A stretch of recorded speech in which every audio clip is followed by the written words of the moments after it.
Steve Hartle, this is paradise, buddy.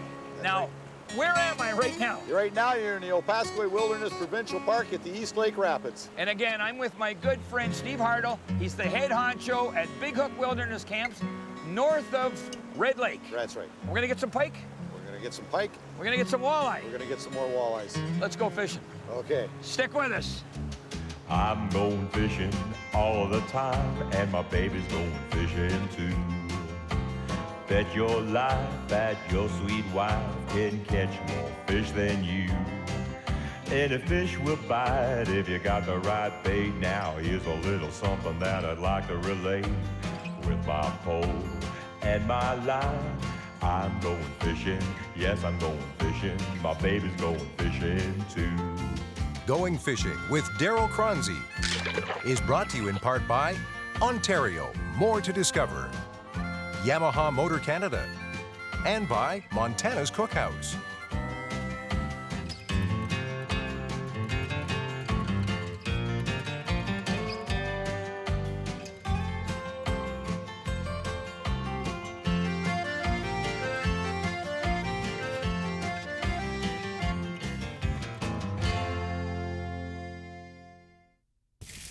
Closed captioning of Going Fishing is brought to you by Fish Crisp. Is there really anything finer than true wilderness? No. In fact, to Darryl Choronzey, the opportunity to enter Ontario's wilderness country is something he looks forward to whenever the opportunity arises. Today, Choronzey has ventured far north into what can be truly described as wilderness country. He's boarded a float plane for a journey into Opasquia Provincial Park, located 185 air miles north of Red Lake, Ontario. Here, in a boreal forest of more than 1.5 million acres, are Ontario's true wilderness lakes. It's a unique, unspoiled, and roadless region. Among the spruce and birch forest, Choronzey has the chance today to fish with Steve Hartle, owner-operator of Big Hook Wilderness Camps. Their fishing hole is East Lake, one of a number of unspoiled bodies of water that Hartle offers his clients. Yeah, she hit her pretty good, Steve. Shut her right off, Steve. She whacked her. Little guy. A little guy, Chunky. Steve. Yeah. Chunky fish.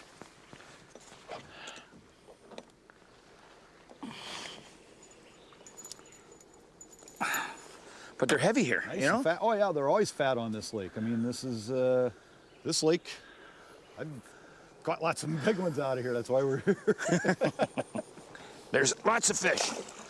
Now, the plane dropped us off probably 100 yards down here, right? Yep. And you said you've caught 40 inchers right in this area. Oh, my son got a 42-incher out of here, and the pilot that was with him got a 40-incher, and they got them all within about 15 minutes of each other. I've had other people in here, and this is a very, very good weed bed through here because it drops off right out there. And it comes up to this plateau, so they go in, the big ones go in and out, feeding the weed bed back down to the... Now, you said you had a late summer this year. You've had a lot of rain, right? And the weeds are just coming up now? Tremendous amount of rain. It was the latest ice out we've ever had, and there's more water in these lakes than I've seen in 20 years. Okay. I'm going to keep casting, buddy. Okay. Steve, my host. Yes. Oh, this is a nice fat one. Taking out a little drag. Steve, what is the most fish that you've caught in this lake? Or do you want to tell that secret? Oh, I've caught over 100 a day here. Steve and I were just talking. We just got off his float plane, and we haven't been out 10 minutes, right? About that. And look what you're getting. Nice fat walleyes. I got one here too, Steve. I got one right here. Boy. You know? Yep. Steve, what's a big walleye in this lake? Big walleye in this lake is 27 to 29 inches right in there. I think we get the occasional 30 out of here, but I mean, here's basically doubles in just a couple of seconds. You know, and again, we just got off the plane, right? Yep. And Steve said, let's go into one of my wilderness camps, right? Yes. And 5, 10, 15 minutes, and the fish are already on the end of the hooks. Oh, yeah. Now, we are going to have shore lunch later, but we're going to let a lot of fish go today, right? Oh, I hope so. I hope so. Getting There is brought to you by Ontario, more to discover, Today's trip started out at the Pearson International Airport in Toronto, where Choronzey and the crew boarded a national carrier for the flight to Thunder Bay. At the lakehead, numerous small airlines can connect you with the short flight to Red Lake, Ontario. From Red Lake, it was a 185-mile flight by Wilderness Air and Sand Lake Air to the Opasquia Provincial Park and Big Hook Wilderness Camps. Oh, there's another one. Hey, right off the back of the boat, Steve, and I'll give it a shake. A little tough, eh? This one might be a little bigger. He's taking out a little more drag. Steve, what's your biggest walleye out of this lake? 30 inches plus. Uh-huh. This one's a nice fighter. Nice fighter. And that's a decent fish, Steve. Oh, yeah. So you don't have to go too far from where the plane drops you off to catch the walleye in this lake. Nope. Oh, this one's just barely. Oh, got him. Right on the snout. Eastern Lake? East Lake. East Lake. East Lake. Right there. East Lake, and it seems to be full of walleye, just choked full. Lots of walleyes here. Now, you don't have a camp in here, per No. se. You don't have a cabin, right? No. You've got a tent situation set up here. Yeah. And it's very, very rustic. The tent's there if we have a emergency when we're filming over here or we're just fishing. They're going to drop them in for a day. Yeah. So what they're doing is they're staying at the main lodge, and you can fly them in here, per day. Eh? I got one here, Steve. There you go. You know, hey, this is tough fishing. Yeah. Okay, so these are day fly-ins, and you get over here, and a storm does come up. You've got the tents for them. Yep. Yep. And it's, if a big storm does come up, then it's. There's another nice one. You know what? This is like right under the boat. Uh-huh. You get a little tired of catching walleye in this lake? Oh, never get tired of catching. Ever get walleye. tired? Never get tired of catching walleyes. We have too much fun. I got one. Steve, I got one. Oh, we got doubles on. Here we go. This is tough. And again, no fish story. We just get off the float plane and there's the fish. Steve, how far are we from your main camp? We're 17 miles By air. by air. It's the only way you can get here is by air. Oh, this one really inhaled it. He's got it down in him. So you're 17 by air. How many times will customers come into the main lake and say, take me over to East Lake?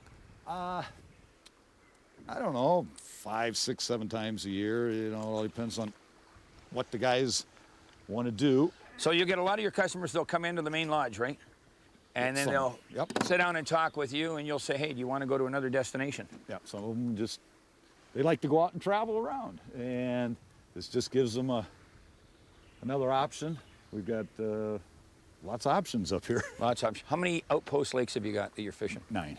So you got 9 plus. So you're calling the main lake, where Big Hook is, Central Lake, right? Yes. You've got East Lake, you've got West Lake. South, southwest, burnt, cocos, favorable, and they've got a boat cache over on many lakes. Yeah. I got lots of boat caches around up here. And some of these lakes don't have cabins, but you got emergency tents set back up in the bush. This is the only one with the emergency. Okay. With the emergency one there. So it's just in case. I only had to use it one time, but boy, it came in handy that time. We sat here. Shouldn't say it was on the camera, but we sat here for 2 days while the fog was in the trees. That happens. Well, it's bush fishing. Back trolling for walleye, buddy. Oh, yes. Now, okay, again, these are nice chunky walleye, but what's a big walleye in East Lake? Big walleye in East Lake's 27 to 30 inches, right in that range. And I want to say something real quick. You're an American, actually, right? Well, I immigrated up here in 1984. 1984. But you call them walleye, you don't call them pickerel, you know? That's true. And we do get some people, especially in Ontario, in southern Ontario, they'll say they're pickerel. Listen, they're not pickerel. They're Walleye. walleye. And that's not an American term. It's not a Canadian term. It's the name of the fish. Now, Steve, these are not pickerel. Those are walleyes. Walleye, and I hope everybody understands that, but pickerel is another species altogether. And it's just, it's wrong to call a walleye a pickerel. And I'll get people emailing me or stopping me at a show and say, why do you say walleye? Because that's the name of the fish. They are not your grass or chain pickerel that you find further south. They're Walleye. Walleye. And I mean, I don't mind somebody calling the pickerel, but I just hate somebody correcting me and saying you should be calling it pickerel because they're walleye. Going fishing returns in a moment. Right. I was just about to pick that mess out of the water, Steve. Yeah. Okay, so again, you've got this slot. Oh, this one's a little bit bigger. You've got this slot, and it's 27 to 36. Yep. Right? And I just said, I'm not really high on slots. I would rather see anything over 32 inches, put them back in. Yeah. That way, I've never really been a slot guy, Steve. Yeah.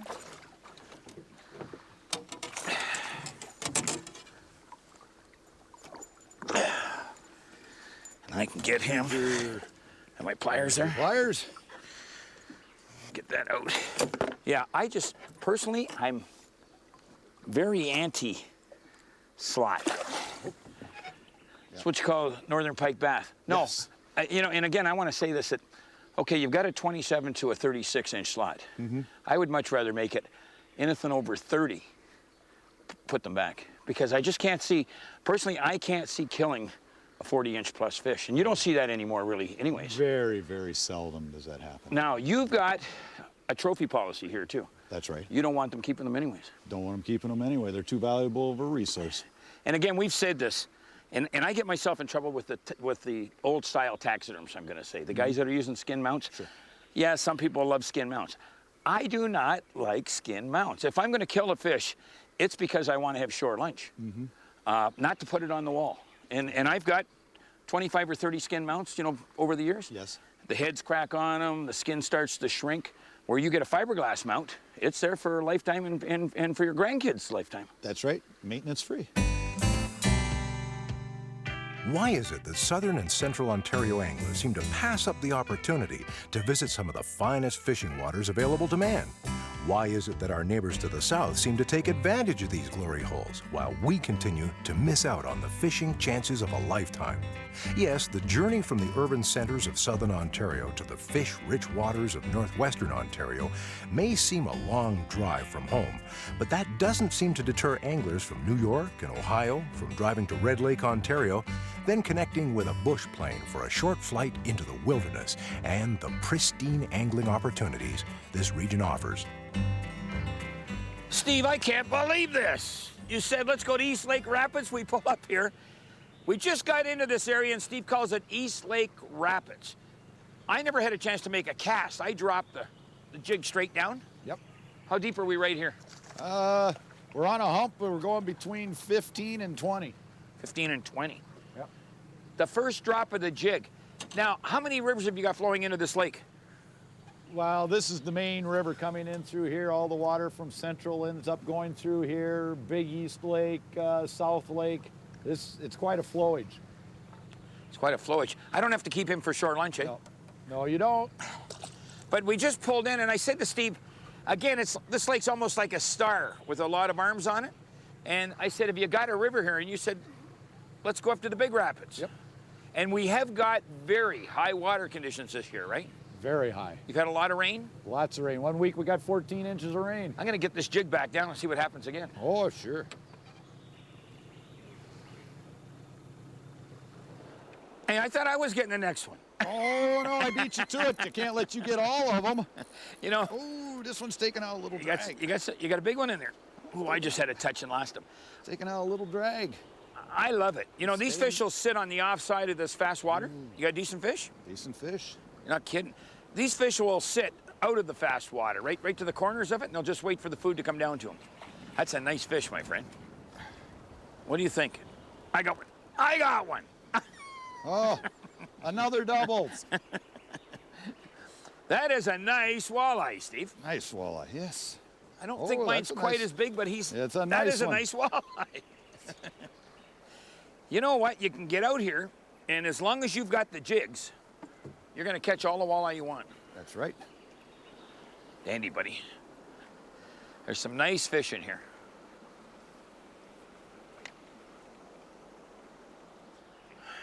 Another one, buddy. Ooh, this one's taking out drag. Good fish. Nice fish. Oh, yeah, another nice You fish. picked that up right under the boat. Yeah, and they're right here in this current, in this pool. Oh, he's staying down nice. You know what? We're finding bigger fish here than we actually had in the narrows back there. Yeah. I had a little touch. You know, they're right under the boat.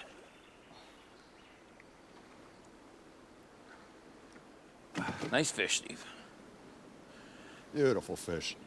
Nice white tips on the tails, healthy, fat. Now, you're going to show me something later today. If this guy has got something that's really neat. It's called pectoral fin fry, right? That's right. He takes the walleye and he not only eats the fillet, but do the pectoral fin too. Right through here. Some of the best part of the fish. It's a nice looking fish. Steve. Darryl, you're having too much fun. You're having too much fun. You know, I'm the type of guy that comes north, and I don't care if they're walleye or if they're northerns. As long as they're hitting, this is fun. You can't beat it. Nice fish, eh? Let this one go? I think we'll let I'll that let one this go. You know, we flew over, and the forest seemed to be almost untouched, except for some old burns, you know, where the regrowth is in. Sure. But I've been to other places in Ontario where, you know, where you've seen the logging has really gone through. But coming in from Red Lake, it's so picturesque it isn't funny. Oh, there is no logging up here. We're too far north. It's not economically feasible for them to log up here, and we're in a provincial park, and there'll never be logging in here. This is, I never thought of that. Now, what's the name of this provincial park? The Opasquia Provincial Park. Opasquia. Opasquia. When did they make it a provincial park? Oh, about 1987. This is the Cocos Plateau. This is headwaters for Island Lake, God's Lake flowage system, and they turned it into a provincial park to protect it. To save it for everybody in the future. That's right. Well, I'm coming back, my friend. Steve, I'm watching you. I'm not paying any attention, and I thought it was my jig going down in the current. Yep. Instead, it was Mr. Walleye putting the latch on us. Look at this guy, Steve. And you, Steve, I'll tell you what. There are fish here everywhere. And you know you said that last one engulfed it? Yep. Look at this one. Yeah, that's a The nice jig one. Nice. is fat right one. down there, hey? Way in there. You just don't want to get bit, that's all. Hey, are these nice looking fish or are these nice looking fish, eh? Beautiful. Nice Really one. something. I'll pass them over to the captain of the boat. How's that? You do that, I'm going fishing. Okay. And now for the Montana's Cookhouse tip of the week. Here's a simple tip when it comes to fishing northern walleye. Jigs and tails, and more jigs and tails. Nothing, but nothing turns on the taste buds of a hungry walleye like a slow retrieved jig and plastic grub. Steve Hartle, now listen, before we go to shore lunch, I just want to sit down and talk some tackle, and I want to talk a little bit about the camp, okay? Okay. When I go north for walleye, I do a thing called light action fishing whenever possible, or even medium, but I don't go into the heavy gear. I don't go into what I call telephone poles and cable. I like a 6 to 7 foot light action rod. I like an ultralight or a light action reel, and I don't like going over 6 pound test line. Okay. You know, and I never called you originally and said, what's the water color like out here? Now, you can get into some clear lakes, but this is what I would call tea-stain lakes, right? Right. When I'm fishing tea-stain lakes, I take what I call tricolored grubs. They've got 3 or 4 different colors in them, mostly 3, right? But this one's got green, orange, and chartreuse in it. Other lakes I'll get into, I'll use a tricolor that's white, black, and silver. You know, so it always gives me, I'm going to have an optimum color out there no matter what. How many people come into your camp and they're overgunned, or they're taking tackle for big game, and actually they don't need it? Actually, most of the people coming up are pretty good with it. I see a lot of light action equipment, and they come prepared. We get the few occasional groups that do come in over-geared, but most of them are pretty smart fishermen. I'm going to set this between us, but the same thing with northern pike. I don't run 20-pound tests for northern pike. I don't care if there's a lot of 40 inchers and 50 inchers. I'm still running, well, 12-pound, usually at the most. I'm running the new super lines, like, you know, these braided. They're not the monofilament, and they're abrasion resistance. The reel's not a great big winch. That's right. And I have a preference for big spinner baits when I go for pike. You know, I saw you with the spoons today, but I like throwing the big Oh, spinners. spinner baits work well, too. You know, Spinner baits work real well. if you've got the bucktail, that even helps out in the weeds. Not just an attractant, but it's almost a weed guard. That's right. I noticed something last night when I arrived here. You're how far from Red Lake? We're 185 miles north of Red Lake. There aren't any telephone lines. There aren't any hydro lines, right? You're on satellite phone up here, so if you're in an emergency, you can get on the satellite phone. That's right. We have satellite phone up here. I also noticed something, and you're the first camp that I've really caught this. I mean, maybe there's other camps using it, but you're solar powered. Yes, we're solar powered and wind powered.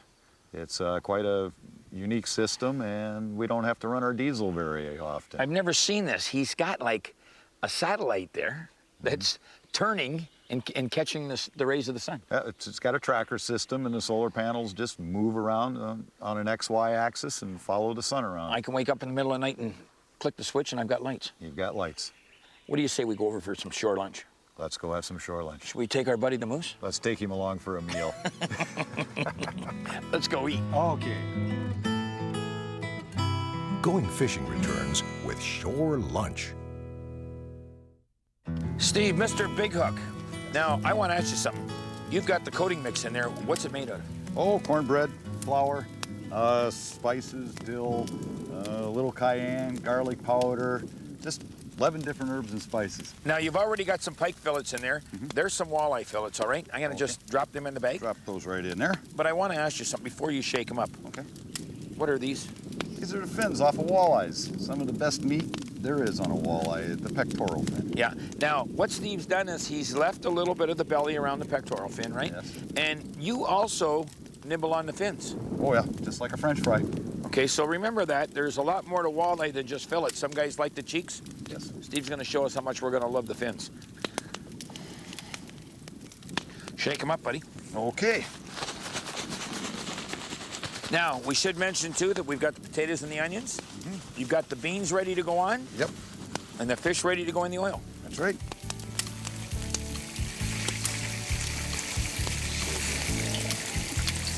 Steve, I've got the potatoes.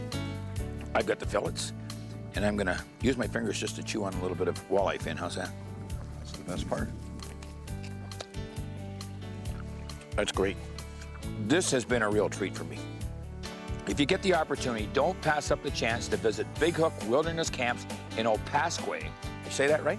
Opasquia Provincial Park. It's about 180 miles north of Red Lake, Ontario. Tell you what, buddy, I'm going to eat some more fish. You're going to eat some fish. Now, why don't we go fishing again? Let's do it. Let's go for it. Okay.